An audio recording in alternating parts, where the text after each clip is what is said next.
There are cases on that show that you found prosaic explanations for. So, what Oh, for was it like breaking hearts? sure. Like I when don't, people Brian, truly I'm believe? not that person. Mhm. It's killing me. It killed me inside in Yeah. many different ways.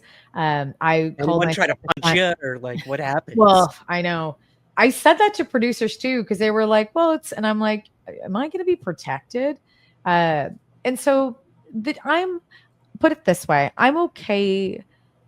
It doesn't feel good telling people something that obviously they don't want to know, right? Because, but here's the thing, I would rather tell somebody that what they saw was in a UAP and be the Simon Cowell of UAPs at that moment, right? So it felt like, because I think it's healthier for people to understand what they saw as something that it wasn't, because me lying to them and telling them what they saw is actually far worse, I think, for people's mental health.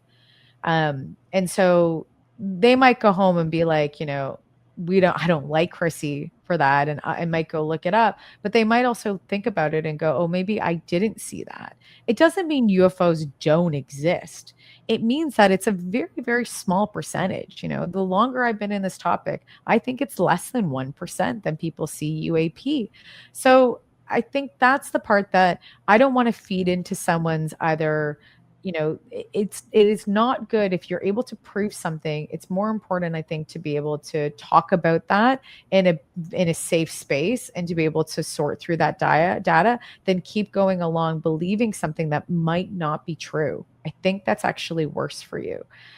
Again, I am not a psychologist. I wish when people left the show, that there was a psychologist there for them to talk to about that, because there's things that are wrapped in with UAP. There's grief that can be wrapped in there. There's trauma that can be wrapped in it. So it's just more than UFOs, right? And that was really hard for me. The show was changing consistently as we were going along. So I didn't know that it was going. Beginning, it was when I was hired, it was just us listening to people's stories and talking about it. And then it came down to where we were analyzing more and then making a verdict. That was something that happened very last minute. So I wasn't really agreed with that, let's just say, when I got into the last moments of it, because I don't think you can show a verdict. So personally, I was probably more of the problem child on set with producers, because I wouldn't say yes to things. I would push back and say, That's good.